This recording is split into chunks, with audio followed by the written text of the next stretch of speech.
जो हरामी वृत्तीचा माणूस आहे की ज्याच्यावरती 14-15 वेगवेगळ्या केसेस आहेत। लव जिहादची पण एक केस त्याच्यावरती आहे। तलाठी भाऊसाहेबांना मारहाणीची केस त्याच्यावरती आहे। ॲट्रॉसिटीच्या अनेक केसेस आहेत। हा 2 नंबरचा व्यवसाय करून अशा मुलांना पैसे पुरवून प्रवृत्त करतोय आणि त्या सगळ्या प्रकरणामध्ये अझहर शेखचा सर्वात मोठा हात आहे। परवा जेव्हा मी मोर्चासाठी भिगवणला गेलो तेव्हा हजारो हिंदू बांधव रस्त्यावरती आले होते। संग्राम भैया जगताप आणि मी तिथे गेलो होतो। राजकारण करण्याचा काहीच विषय नाही। या मुलींना एकदा जाळ्यात फसवायचं आणि परत वर्षभर गेला का त्यांची हॅरेसमेंट करायची, त्यांच्यावरती वेगवेगळ्या पद्धतीने अत्याचार करायचे, त्यांना जमिनी द्या, त्यांचे व्हिडिओ तयार करायचे, धमक्या द्यायचे, असे प्रकार सुरू होत आहेत।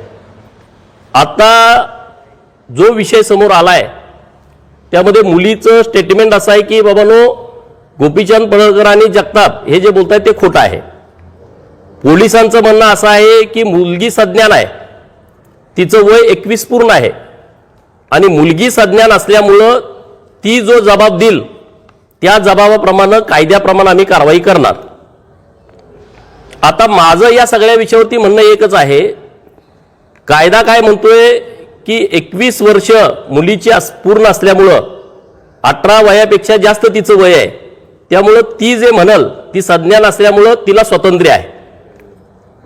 परवाच्या दिवशी जो व्हिडिओ याच मुलीनं पोलीस प्रशासनाला पाठवला, पोलीस अधिकाऱ्यांच्या व्हॉट्सअपला पाठवला, त्यांच्या वेगवेगळ्या पत्रकारांना त्यांनी पाठवला, मुलीच्या आईला पाठवला, मुलीच्या मामाला पाठवला। तो व्हिडिओ काय आहे मी तुम्हाला ऐकवतो।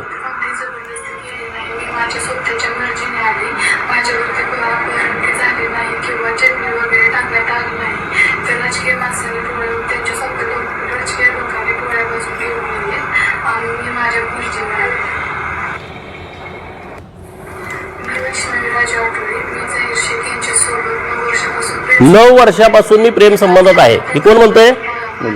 मुली। हा व्हिडिओ काय आम्ही तयार केलाय का? नाही। ह्या मुलीनं परवाच्या दिवशी व्हिडिओ तयार केला आणि सर्व पोलीस अधिकाऱ्यांना पाठवला। आता माझं म्हणणं काय आहे, आम्ही हेच म्हणतोय ना, महाराष्ट्र जोडून सांगतोय की लव जिहाद काय प्रकार आहे, तर हाच लव जिहाद प्रकार आहे ना। आज ही मुलगी 21 वर्षाची आहे, म्हणजे आता तिचं आधार कार्ड माझ्याकडे आहे। आधार कार्डावरती जन्मतारीख किती आहे बघा, 16/3/2005। 16/3/2005 म्हणजे अजून 21 वर्ष तिला पूर्ण व्हायचे आहेत। आता मी तुमच्याशी बोलतोय, फेब्रुवारीत महिना आहे, अजून पुढच्या महिन्यामध्ये तिला 21 वर्ष पूर्ण होत आहेत। ती काय म्हणते, 9 वर्षापासून माझे याचे संबंध आहेत।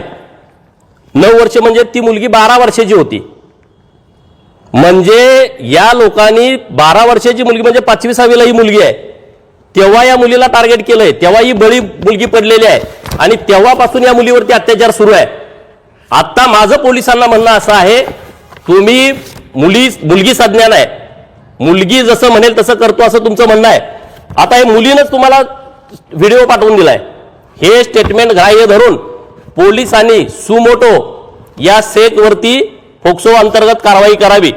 दुसरा विषय आता सोडून द्या तुम्ही, हा विषय पोलिसांनी अत्यंत सिरियस घ्यावा।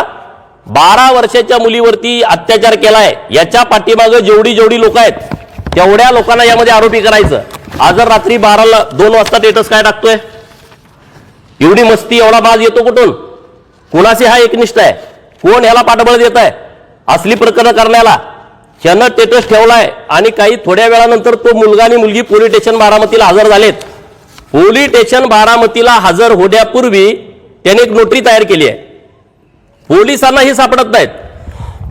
म्हणजे नोटरीवाल्यानं कसे गेले? नोटरीवाला यांना कोणी मिळवून दिला? हे तर नवीन मुलं आहेत, यांना काही एवढं बाहेरचं माहित नाही। नोटरीवाल्यावर पण गुन्हा दाखल केला पाहिजे। काही पत्रकार मित्रांना पोलिसांमध्ये हजर होण्यापूर्वी त्यांनी बाईट दिली आहे। कसं काय त्यांचं कॉन्टॅक्ट झालं?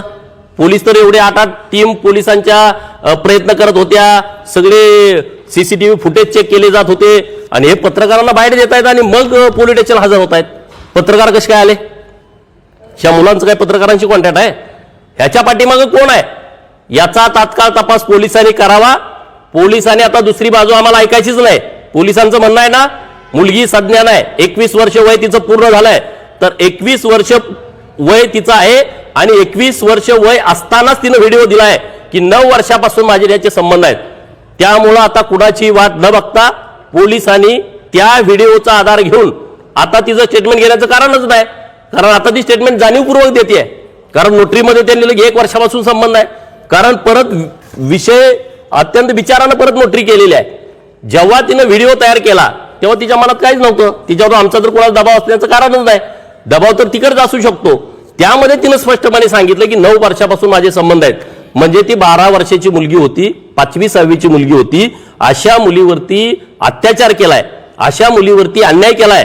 पोलिसांनी आता बघ्याची भूमिका घेऊ नये, कायद्याच्या पळवाटा अजिबात काढू नयेत.